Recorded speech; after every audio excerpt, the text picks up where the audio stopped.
بسم الله الرحمن الرحيم الحمد لله رب العالمين اللهم صل على سيدنا محمد وعلى آله وصحبه أجمعين اللهم اغفر للمؤمنين والمؤمنات والمسلمين والمسلمات بداية الهداية ഭാഗം 2 ജ്ഞാനമോഹിയായ ഒരു മതവിദ്യാർത്ഥിയെ ഇമാം ഗസാലി റഹ്മഹുല്ല പല ഭാഗങ്ങളായി വേർതിരിക്കുന്നു, 3 വിഭാഗങ്ങളായി വേർതിരിക്കുന്നു. ബഹുമാനപ്പെട്ടവരെ തുടരുന്നു. വഅലം അന്നന്നാസ ഫീ ത്വലബിൽ ഇൽമി അലാ സലാസതി അഹ്വാലി. ജ്ഞാനാന്വേഷികളാകുന്ന മനുഷ്യർ 3 വിഭാഗം ആളുകളാണ്. റജുലുൻ ത്വലബൽ ഇൽമി ലിയത്തഖിദഹു സാദഹു ഇലൽ മആദ്. അതിൽ ഒരു വിഭാഗം മതപരമായ ജ്ഞാനത്തിനെ പരലോകത്തേക്കുള്ള അന്നമാക്കി വെച്ചവരാണ്. അതായത് വലം യഖ്സിദ് ബിഹി ഇല്ലാ വജ്ഹല്ലാഹി വദ്ദാറൽ ആഖിറ. ജ്ഞാനം കൊണ്ട് അയാൾ ലക്ഷ്യം വെച്ചത് പരലോകത്തെയും അള്ളാഹിന്റെ തൃപ്തിയെയും മാത്രമാണ്. ഫഹാദാ മിനൽ ഫായിസീൻ. അങ്ങനത്തെ ഒരു മതവിദ്യാർത്ഥി അവൻ പരലോകത്ത് വിജയിച്ച മുഅ്മിനീങ്ങളെ കൂട്ടത്തിൽപ്പെട്ടവനാണ്. ജ്ഞാനം കൊണ്ട് പരലോകത്ത് വിജയിച്ചവൻ ആരാണെന്നാണ് ഇമാം ഗസാലി റഹ്മഹുല്ല പറഞ്ഞത്. പരലോകമാണ് ലക്ഷ്യം, ദുനിയാവ് എന്തെങ്കിലും സമ്പാദിക്കലല്ല ലക്ഷ്യം. വറജുലുൻ ത്വലബഹു ലിയസ്തഈന ബിഹി അലാ ഹയാതിഹിൽ ആജില. രണ്ടാമത്തെ കക്ഷിയെ കുറിച്ച് ഗസാലി ഇമാം പറയുന്നു. അയാൾ ഇൽമ പഠിച്ചത് അദ്ദേഹത്തിന്റെ ഭൗതിക ജീവിതത്തിനുള്ള എന്തെങ്കിലും ഉപാധികൾ കണ്ടെത്താനാണ്. വയനാല ബിഹിൽ ഇസ്സ വൽ ജാഹ വൽ മാല. അതുകൊണ്ട് ദുന്യവിയായ പ്രതാപവും സ്ഥാനവും സമ്പത്തും എത്തിക്കാൻ വേണ്ടിയാണ് അദ്ദേഹം ഇൽമ പഠിച്ചത്. വഹുവ ആലിമുൻ ബിദാലിക.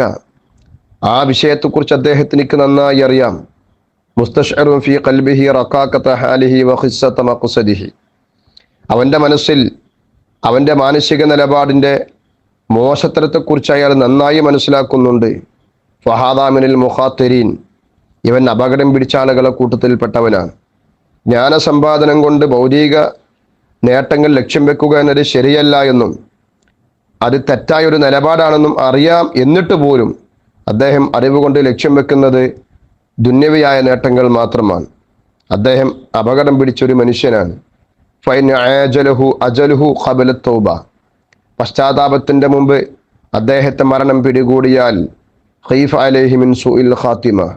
അദ്ദേഹത്തിന്റെ മേൽ ദുർമരണത്തെ ഭയപ്പെടേണ്ടതാണ്. വബഖിയ അംറുഹു ഫീ ഖത്തറിൽ മശീഅ. അള്ളാഹുവിന്റെ തീരുമാനത്തിന് അദ്ദേഹത്തിന്റെ കാര്യം വിട്ടുകൊടുക്കപ്പെടുകയും ചെയ്യും. അഥവാ അള്ളാഹ് ഉദ്ദേശിക്കുകയാണെങ്കിൽ അള്ളാഹുവിന് പുറത്തു കൊടുക്കും, അള്ളാഹു ഉദ്ദേശിക്കുകയാണെങ്കിൽ അള്ളാഹു അവനെ ശിക്ഷിക്കുകയും ചെയ്യും. വൈൻ ഉഫിഖ ലിതൗബതി ഖബല ഹുലൂലിൽ അജൽ. അവന്റെ അവധി എത്തുന്നതിന്റെ മുമ്പ് പശ്ചാത്തപിക്കാൻ അവന് തൗഫീഖ് നൽകപ്പെട്ടാൽ വഅദാഫ ഇലൽ ഇൽമിൽ അമല.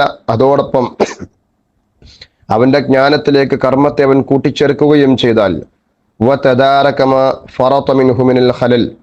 അവനിൽ നിന്നും സംഭവിച്ച വീഴ്ചകൾ അവൻ പരിഹരിക്കുകയും വീണ്ടെടുക്കുകയും ചെയ്താൽ ഇൽതഹഖ ബിൽ ഫായിസീൻ. അവൻ വിജയിച്ചവരോട് ചേരുന്നതാണ്. ഫഇൻ തായിബ മിനൽ ദംബി കമൻ ലാ ദംബല. കാരണം പശ്ചാത്തപിച്ചവൻ പാപം ചെയ്യാത്തവനെ പോലെയാണ്. വറജുലുൻ സാലിസുൻ. മൂന്നാമത്തെ ഒരാൾ ഇസ്തഹവദ അലൈഹി ശൈത്വാൻ. പിശാച് അവന്റെ മേൽ ആധിപത്യം സ്ഥാപിച്ചു. വത്തഖദ ഇൽമുഹു ദരീഅത്തൻ ഇല തകാസുരി ബിൽ മാൽ. സമ്പത്തിന്റെ വർധനവുള്ള ഒരു മാധ്യമം മാത്രമാക്കി ജ്ഞാനത്തെ അവൻ മാറ്റി. വത്തഫാഖുറ ബിൽ ജാഹി വതഅസുജ ബികസറത്തിൽ അത്ബാഇ. കൂടുതൽ അനുയായികളുണ്ടെന്ന് പൊങ്ങച്ചം പറയാനും വലിയ സ്ഥാനം ലഭിച്ച ഇൽമു കൊണ്ട് എന്ന് മറ്റുള്ളവരോട് ആഢ്യത്വം പറയാനുമാണ് ജ്ഞാനത്തെ അവൻ ഉപയോഗപ്പെടുത്തിയത്. യദ്ഖുലു ബിഇൽമിഹി കുല്ല മദ്ഖലിൻ. അവന്റെ അറിവ് മുഖേന എല്ലായിടത്തും അവൻ പോകുന്നു. റജാഅ അൻ യുഖ്ളാ മിനദ് ദുനിയ വതറു. എന്തെങ്കിലും ദുന്യവയായ ആവശ്യങ്ങൾ നിറവേറ്റപ്പെടും എന്ന് പ്രതീക്ഷിച്ചുകൊണ്ടാണ് അവന്റെ ജ്ഞാനത്തെ അവൻ എല്ലായിടത്തും ഉപയോഗപ്പെടുത്തുന്നത്. വഹുവ മഅ ദാലിക യദ്മറു ഫീ നഫ്സിഹി അന്നഹു ഇൻദല്ലാഹി ബിമക്കാന. അതോടൊപ്പം അവന്റെ മനസ്സിൽ അവൻ ഒളിപ്പിച്ചു വെക്കുന്ന ഒരു രഹസ്യം അവൻ അള്ളാഹുവിന്റെ അടുക്കൽ ഉന്നത സ്ഥാനീയനാണ് എന്നതാണ്. ലിത്തിസാമിഹി ബിസിമത്തിൽ ഉലമാ. കാരണം അവന് പണ്ഡിതന്മാരുടെ വേഷമുണ്ട്. വതറസുമിഹി ബുറുസൂമിഹിം. പണ്ഡിതന്മാരുടെ ചിഹ്നങ്ങളും അടയാളങ്ങളും അവനിലുണ്ട്. ഫിസ്സയി വൽ മന്തിഖി. വേഷത്തിലും സംസാരത്തിലുമൊക്കെ പണ്ഡിതന്മാരെ വേഷഭൂഷാദികളുണ്ട്. മഅതകാലിബിഹി അലദ്ദുനിയ ളാഹിറൻ വബാത്തിന. അതോടൊപ്പം തന്നെ പ്രത്യക്ഷമായും പരോക്ഷമായും അവൻ ദുനിയാവിന്റെ മേൽ അത്യാർത്തി കാണിക്കുന്നു. ഫഹാദാ മിനൽ ഹാലിക്കിൻ, ഇവനാകട്ടെ നശിച്ചവരിൽപ്പെട്ടവനാണ്. വമിനൽ ഹംഖിൽ മഗ്റൂരിൻ, വഞ്ചിതരായ വിഡ്ഢികളെ കൂട്ടത്തിൽപ്പെട്ടവരാണ്. ഇദർ റജഉ മുൻഖതിഉൻ അൻ തൗബതിഹി, കാരണം അവന് പശ്ചാത്താപമുണ്ടെന്ന പ്രതീക്ഷ പോലുമില്ല. ലിദന്നിഹി അന്നഹു മിനൽ മുഹ്സിനീൻ, കാരണം അവന്റെ ധാരണ അവൻ നന്മ ചെയ്യുന്നവരെ കൂട്ടത്തിലാണ് എന്നാണ്. വഹുവ ഗാഫിലുൻ ഖൗലിഹി തആല, അള്ളാന്റെ വാക്കിനെ കുറിച്ച് അവൻ അശ്രദ്ധവാനാണ്. യാ അയ്യുഹല്ലദീന ആമനു ലിമ തഖൂലൂന മാ ലാ തഫ്അലൂൻ, ഓ സത്യവിശ്വാസികളെ, നിങ്ങൾ പ്രവർത്തിക്കാത്തത് എന്തിനാണ് നിങ്ങൾ പറയുന്നത് എന്ന അള്ളാഹുവിന്റെ ചോദ്യം അവനൊരിക്കലും ശ്രദ്ധിക്കുന്നേ ഇല്ല. മൂന്നാമത് പറഞ്ഞ ഈ വിഭാഗവും രണ്ടാമത് പറഞ്ഞ ഈ വിഭാഗവും ഇമാം ഗസാലി റഹ്മഹുല്ലാഹ് പറഞ്ഞത് എൻ്റെ ആകത്തുക നമ്മൾ മനസ്സിലാക്കണം. ജ്ഞാനം സമ്പാദിച്ച ഒരു മനുഷ്യൻ നമ്മൾ നന്നായി ഇവിടെ ശ്രദ്ധിക്കേണ്ടത്, ഇതേതെങ്കിലും പള്ളിയിലോ മദ്രസയിലോ ജോലി ചെയ്യുന്നവരെ കുറിച്ചാണ് ഈ പറഞ്ഞത് എന്ന് നമ്മൾ ധരിച്ചു വെക്കുന്നത് അബദ്ധമാണ്. ഒരക്ഷരം അറിവ് പഠിച്ചാൽ ആ അറിവിനെ നമ്മൾ ഉപയോഗപ്പെടുത്തുന്നത് നമ്മുടേതോ നമ്മുടെ ഉമ്മത്തിൻ്റെയോ പരലോക നന്മയ്ക്ക് വേണ്ടിയായിരിക്കണം. പരലോക നന്മയ്ക്ക് വേണ്ടി ഒരാൾ തൻ്റെ ജ്ഞാനത്തിന് ഉപയോഗപ്പെടുത്തുമ്പോൾ ദുന്യവിയായ വല്ല ഗുണങ്ങളും അയാൾക്ക് ലഭിച്ചാൽ അയാൾക്കത് സ്വീകരിക്കാവുന്നതാണ്. പരലോകം എന്ന ലക്ഷ്യമില്ലാതെ മറ്റെന്ത് ലക്ഷ്യം വെച്ചാലും പരാജയപ്പെടുമെന്നാണ് ഗസാലി ഇമാം പറഞ്ഞതിൻ്റെ സാരം. എന്നല്ലാതെ പരലോക ലക്ഷ്യം വെച്ചുകൊണ്ട് ജ്ഞാന സമ്പാദനത്തിനിറങ്ങി ആ ജ്ഞാനം ധാരാളം സമ്പാദിച്ച് അതിനുവേണ്ടി പ്രവർത്തിക്കുന്ന ഒരു വ്യക്തി സാമൂഹ്യ ബാധ്യതകളാകുന്ന പല നന്മകളും ഏറ്റെടുക്കുമ്പോൾ തനിക്ക് ജോലി ചെയ്യാൻ സാധിക്കാതെ വരുമ്പോൾ അതിന് ശമ്പളമോ കൂലിയോ വാങ്ങൽ ഈ പറയപ്പെട്ട ദുഷിച്ച പണ്ഡിതന്മാരുടെ ലക്ഷണമാണെന്ന് നമ്മളാരും മനസ്സിലാക്കരുത്. മറിച്ച് പരലോകമായിരിക്കണം നമ്മുടെ അടിസ്ഥാന ലക്ഷ്യം. അതോടുകൂടെ ദുന്യവായ പ്രതിഫലം വാങ്ങിയാലും അതൊരു തെറ്റായ കാര്യമേ അല്ല. നബി സല്ലല്ലാഹു അലൈഹി വസല്ലം തങ്ങൾ പറഞ്ഞ ഹദീസ് ഇമാം ബുഖാരിയിലുണ്ട്. ഇന്ന അഹഖ മാ അഖതും അലൈഹി അജ്റൻ കിതാബുല്ലാഹ്, നിങ്ങൾക്ക് പ്രതിഫലം വാങ്ങാൻ ഏറ്റവും നല്ലത് അള്ളാഹുവിന്റെ ഗ്രന്ഥമാണ്. അള്ളാഹുവിന്റെ ഗ്രന്ഥത്തെ ഉപയോഗപ്പെടുത്തിയിട്ട് നിങ്ങൾക്ക് പ്രതിഫലം ഇസ്ലാം അനുവദിച്ച രൂപത്തിൽ വാങ്ങാമെന്നാണ് റസൂലുള്ളാഹി സ്വല്ലല്ലാഹു അലൈഹി വസല്ലം തങ്ങൾ പറഞ്ഞതിന്റെ സാരം. ഈ പറഞ്ഞത് ഇമാം ഗസാലി നമ്മെ ബോധ്യപ്പെടുത്തുന്നത്, നമ്മൾ പ്രഭാഷണങ്ങൾ കേൾക്കുന്നു, ക്ലാസുകൾ കേൾക്കുന്നു, വഅലുകൾ കേൾക്കുന്നു, കിതാബുകൾ ഓതുന്നു, ധാരാളം ഇൽമുകൾ സമ്പാദിക്കുന്നു. അതുകൊണ്ട് എന്തായിരിക്കണം നമ്മുടെ ലക്ഷ്യം? എനിക്ക് അവനോട് സംസാരിച്ചിട്ട് അവനിങ്ങനെ തകർത്തി കളയണം, തളർത്തു കളയണം, ഞാൻ അവനേക്കാളൊക്കെ വലിയ ആളാവണം, ഞാൻ ഭയങ്കര പ്രഭാഷകനാണെന്ന് പറയണം. ഇത്തരം ദുന്യവിയായ സ്ഥാനങ്ങളും എനിക്ക് കുറെ അനുയായികളും കുറെ ഫാൻസ് അസോസിയേഷനൊക്കെ ഉണ്ടാവണം, എന്നിട്ട് എനിക്ക് വേണ്ടി സിന്ദാബാദ് വിളിക്കുന്ന കുറെ ആളുകൾ ഉണ്ടാവണം എന്നൊക്കെ ചിന്തിച്ചുകൊണ്ടാണ് നമ്മളൊരക്ഷരം പഠിക്കുന്നതെങ്കിൽ യാതൊരു ഫലവും അതുകൊണ്ടില്ല എന്നർത്ഥം. ഒരു പണ്ഡിതൻ നന്മ പറയുമ്പോൾ അദ്ദേഹത്തിന് അനുയായികൾ ഉണ്ടാകുന്നു, അനുയായികൾ അദ്ദേഹത്തെ സ്നേഹിക്കുന്നു. അത് തെറ്റല്ലെന്ന് മാത്രമല്ല, അത് ലോകത്തിന്റെ ഒരു ചരിത്രമാണ്. നന്മ പറയുന്ന നല്ലവരോടുകൂടെ ആളുകളുണ്ടാകും. പക്ഷേ ആ പറയുന്നവർ, ആ ആളുകൾ തൻ്റെ കൂടെ കൂടാൻ വേണ്ടി ഒരിക്കലും അത്തരം കാര്യങ്ങൾ പറയാനോ ചെയ്യാനോ പാടില്ല എന്ന് ഇമാം ഗസാലി റഹ്മഹുല്ലാഹ് പറഞ്ഞതിൻ്റെ ആ സാരമുള്ളൂ എന്ന് പ്രിയപ്പെട്ട മുഅ്മിനീങ്ങളെ നമ്മൾ മനസ്സിലാക്കുക. ഇമാം ഗസാലി തുടരുകയാണ്, വഹുവ മിമ്മൻ ഖാല ഫീഹിം റസൂലുള്ളാഹി സ്വല്ലല്ലാഹു അലൈഹി വസല്ലം, ഈ പറയപ്പെട്ട മൂന്നാമത്തെ കക്ഷി അള്ളാഹുവിന്റെ റസൂല് പറഞ്ഞ വിഭാഗത്തിൽപ്പെട്ടവനാണ്. അന മിൻ ഗൈരി ദജ്ജാലി യഖൂഫു അലൈക്കും മിനദ് ദജ്ജാൽ ഫഖീല വമാ ഹുവ യാ റസൂലല്ലാഹ് ഫഖാല ഉലമാഉ സൂഅ്. റസൂലുള്ളാഹി സ്വല്ലല്ലാഹു അലൈഹി വസല്ലം തങ്ങൾ പറയുന്നു, ദജ്ജാലിനെക്കാളും ഞാൻ നിങ്ങളെ മേൽ ഭയപ്പെടുന്ന ഒരു ദജ്ജാലുണ്ട്. സ്വഹാബത്ത് ചോദിച്ചു, ആരാണത്? നബി സല്ലല്ലാഹു അലൈഹി വസല്ലം തങ്ങൾ പറഞ്ഞു, ദുഷിച്ച പണ്ഡിതന്മാരാണത്. ദുഷിച്ച പണ്ഡിതന്മാർ, പരലോകം ലക്ഷ്യമില്ലാതെ ദുനിയാവിന് വേണ്ടി മാത്രം പ്രവർത്തിക്കുന്നവരാണ് ആ പറയപ്പെട്ടവർ. വഹാദാ ലിഅന്ന ദജ്ജാല ഗായതുഹുൽ ഇദ്ലാൽ, കാരണം ദജ്ജാൽ പരമാവധി ചെയ്താൽ അവൻ മറ്റുള്ളവരെ വഴിപഴിപ്പിക്കുകയാണ് ചെയ്യുക. അമിസ്ലു ഹാദൽ ആലിം, എന്നാൽ ദുനിയാവ് മാത്രം ലക്ഷ്യമാക്കി നടക്കുന്നവർ, ഇൻ സറഫന്നാസ് അനി ദുനിയ ബിലിസാനിഹി വമഖാലിഹി, അയാളെ നാവ് കൊണ്ടും സംസാരം കൊണ്ടും ജനങ്ങളെ ദുനിയാവിനെ തൊട്ട് അയാൾ തിരിച്ചു കളയുന്നു, പരലോകത്തെ ആഗ്രഹിപ്പിക്കുന്ന അതൊക്കെ പറയുന്നെങ്കിലും വഹുവ ദാഇൽ ലഹും ഇലൈഹാ ബിഅമാലിഹി വഅഹ്വാലിഹി, തന്റെ സ്വഭാവം കൊണ്ടും പ്രവർത്തികളെ കൊണ്ടും ജനങ്ങളെ അദ്ദേഹം ദുനിയാവിലേക്കാണ് ക്ഷണിക്കുന്നത്, പരലോകത്തിൽ നിന്ന് ജനങ്ങളെ വഴിതെറ്റിക്കുകയാണ്. കാരണം വലിസാനുൽ ഹാലി അഫ്സഹു മിൻ ലിസാനിൽ മഖാൽ, നാവ് കൊണ്ട് പറയുന്നതിനേക്കാൾ സാഹചര്യവും പ്രവർത്തികളുമാണ് ജനങ്ങൾ കൂടുതൽ പിന്തുടരുന്നത്. അതുകൊണ്ട് ഇദ്ദേഹത്തിന്റെ വാക്കിനേക്കാൾ ഉപരി ഇദ്ദേഹം എന്താണ് ചെയ്യുന്നത് എന്നാണ് ആളുകൾ പരിശോധിക്കുക. ഇദ്ദേഹം എന്തു തന്നെ പറഞ്ഞാലും ചെയ്യുന്നതെല്ലാം വേണ്ടാത്തരങ്ങളാകുമ്പോൾ ആളുകൾ അദ്ദേഹത്തെ പിൻപറ്റി വേണ്ടാത്തരം ചെയ്യുന്നു.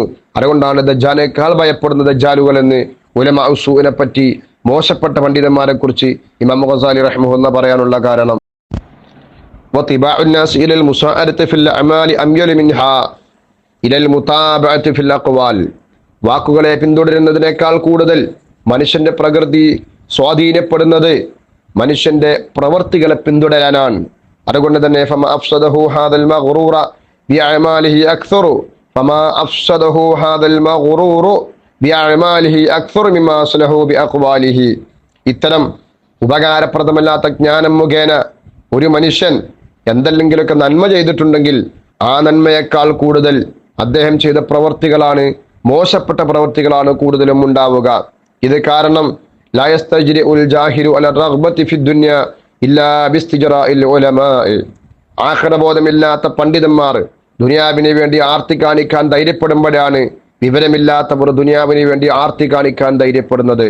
അതുകൊണ്ട് തന്നെ ഫഖദ് സ്വറ ഇൽമുഹു സബബൻ ലിജുർഅത്തി ഇബാദില്ലാഹി അലാ മആസിഹി. കുറ്റകൃത്യങ്ങളുടെ മേൽ ജനങ്ങൾക്ക് ധൈര്യപ്പെടാൻ ആ മോശപ്പെട്ട പണ്ഡിതന്റെ പ്രവർത്തനം ഒരു കാരണമായി മാറി. വനഫ്സുഹുൽ ജാഹിലത്തു മുദില്ലത്തുൻ മഅ ദാലിക തുമന്നീഹി വതുറജ്ജീഹി. ഇമാം ഗസാലി റഹിമഹുല്ലാഹ് പറയുകയാണ്, അതോടൊപ്പം അവന്റെ അറിവില്ലാത്ത മോശപ്പെട്ട അവന്റെ മനസ്സ് വേണ്ടാത്തരങ്ങളെക്കുറിച്ച് ആ മനുഷ്യനിക്ക് താല്പര്യങ്ങൾ ജനിപ്പിക്കുകയും അതിലേക്ക് മനുഷ്യനെ ആഗ്രഹിപ്പിക്കുകയും ചെയ്യുന്നു. തന്റെ ഒരു ഗുണവും കിട്ടാത്ത ജ്ഞാനം കൊണ്ട് അള്ളാഹുവിൽ നിന്ന് എന്തൊക്കെയോ മോഹിക്കാനാണ് അയാൾ ജനങ്ങളെ പ്രേരിപ്പിക്കുന്നത്. അള്ളാഹുവിന്റെ അടിമകളിൽപ്പെട്ട പലരെക്കാളും താൻ വലിയവനാണെന്ന് അവന്റെ മനസ്സ് അവനിങ്ങനെ തോന്നിപ്പിച്ചു കൊടുക്കുന്നു. ഉപകാരപ്രദമല്ലാത്ത അറിവിന്റെ ദുരന്തങ്ങളാണ് ഇമാം ഗസാലി റഹിമഹുല്ലാഹ് നമ്മെ ബോധ്യപ്പെടുത്തുന്നത്.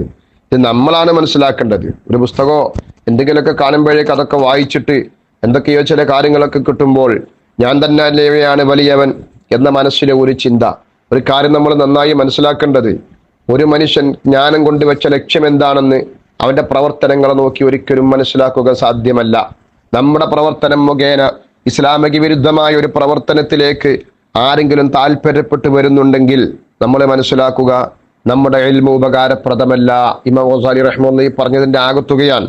നേരത്തെ ഞാൻ സൂചിപ്പിച്ചതുപോലെ ആമുഖമായത് കൊണ്ട് തന്നെ പദാനുപാത പരിഭാഷകൾക്കപ്പുറം ആശയബോധ്യം മാത്രമേ ഉദ്ദേശിക്കുന്നുള്ളൂ.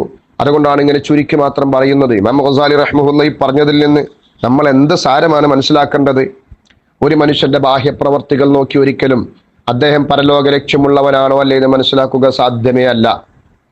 അറിവ് എന്ന് പറയുന്നത് മറ്റുള്ളവർക്ക് തനിക്ക് ഉപകാരപ്പെടണം, മറ്റുള്ളവർക്ക് ഉപകാരപ്പെടണം. മറ്റുള്ളവർക്ക് ഉപകാരപ്പെടണമെങ്കിൽ മറ്റുള്ളവർക്ക് ഉൾക്കൊള്ളാൻ കഴിയുന്ന ഭാഷയിൽ, ഉൾക്കൊള്ളാൻ കഴിയുന്ന ശൈലിയിൽ അദ്ദേഹം അത് പറഞ്ഞു കൊടുക്കേണ്ടി വരും.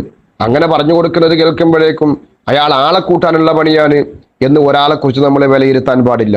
മറിച്ച് ഒരു മനുഷ്യന്റെ പ്രവർത്തനം കൊണ്ട്, ആ പ്രവർത്തനം കൊണ്ട് ജനങ്ങൾ വഴിതെറ്റി പോകുന്നുണ്ട് എങ്കിൽ ഒരു കാര്യം മനസ്സിലാക്കുക, അദ്ദേഹത്തിന്റെ പ്രവർത്തനം വഴിതെറ്റിപ്പോകാൻ കാരണമായത് അദ്ദേഹത്തിന്റെ ഉദ്ദേശശുദ്ധിയില്ലായ്മ കൊണ്ടാണ്.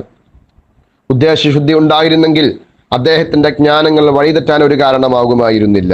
അത് ഇമാം ഗസാലി റഹിമഹുല്ലാഹ് പറഞ്ഞതിൽ നിന്ന് നമുക്ക് ഉടനീളം മനസ്സിലാക്കാവുന്ന ഒരു കാര്യമാണ്. ഇത് നന്നായി മനസ്സിലാക്കാതെ ഒരിക്കലും തന്നെ ഇത്തരം കാര്യങ്ങളെ വിലയിരുത്താൻ പോകരുത്.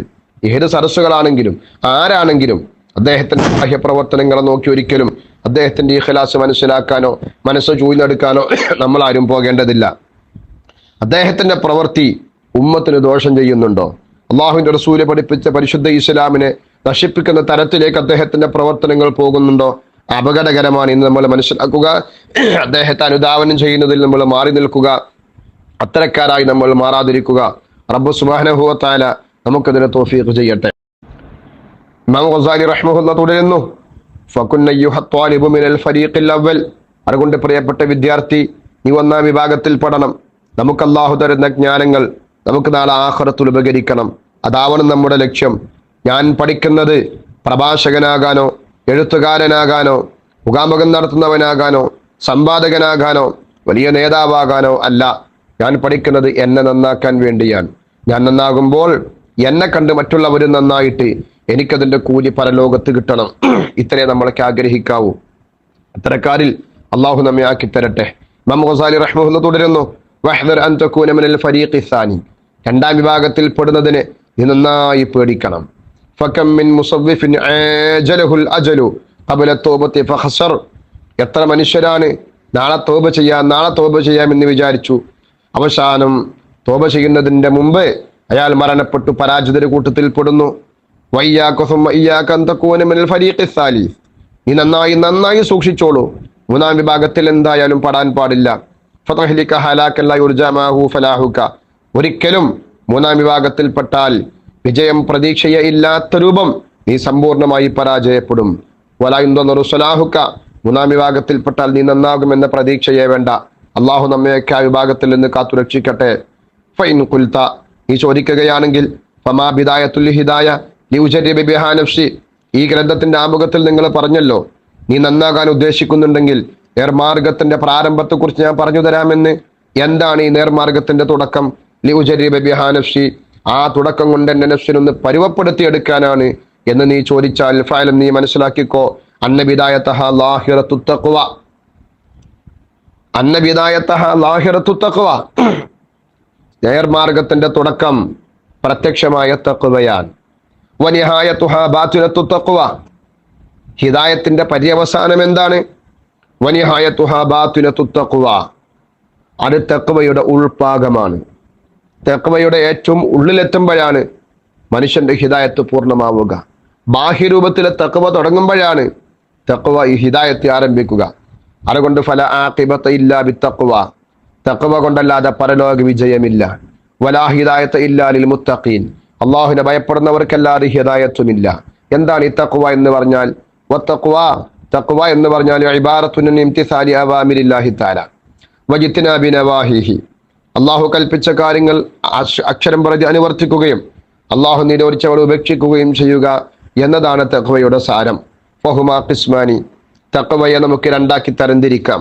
വഹാ അന ഉശീറു അലൈക ബിജുമലി മുഖ്തസറത്തിൻ മിൻ ലാഹിരി ഇൽമി തഖ്വ ഫിൽ ഖിസ്മൈനി ജമീഅ. രണ്ട് വിഭാഗത്തിലും പെട്ട തഖ്വയെ കുറിച്ചുള്ള പ്രത്യക്ഷമായ ഇൽമിന്റെ ചുരുങ്ങിയ രൂപങ്ങളാണ് ഞാൻ നിനക്ക് സൂചിപ്പിച്ചു തരുന്നത്. വഉൽഹിഖു ഖിസ്മൻ സാലിസൻ ലിയസീറ ഹാദൽ കിതാബു ജാമിഅൻ മുഗ്നിയൻ വല്ലാഹുൽ മുസ്തആൻ. നമ്മുടെ ബിദായത്തുൽ ഹിദായ എന്ന ഈ ഗ്രന്ഥം അത് എല്ലാ ജ്ഞാനങ്ങളെയും സമ്മേളിപ്പിക്കുന്ന ഒരു ഗ്രന്ഥമാകാൻ വേണ്ടി മൂന്നാമത്തെ ഒരു പാർട്ട് കൂടെ ഞാനിതിലേക്ക് കൂട്ടിച്ചേർക്കുന്നുണ്ട്. തുടർന്നുള്ള ഭാഗങ്ങളിൽ അതാണ് ഇമാം ഗസാലി റഹ്മത്തുള്ളാഹി വിശദീകരിക്കുന്നത്. അതൊക്കെ ഇമാം ഗസാലി റഹ്മത്തുള്ളാഹി നമ്മെ തെറ്റിപ്പെടുത്തുന്നത് പോലെ കേൾക്കാനും പഠിക്കാനും ജീവിതത്തിൽ പകർത്താനും നമുക്ക് അല്ലാഹു തൗഫീഖ് ചെയ്യുമാറാവട്ടെ. സല്ലല്ലാഹു അലൈഹി സയ്യിദിനാ മുഹമ്മദിൻ വഅലാ ആലിഹി വസഹ്ബിഹി അജ്മഈൻ. അൽഹംദുലില്ലാഹി റബ്ബിൽ ആലമീൻ.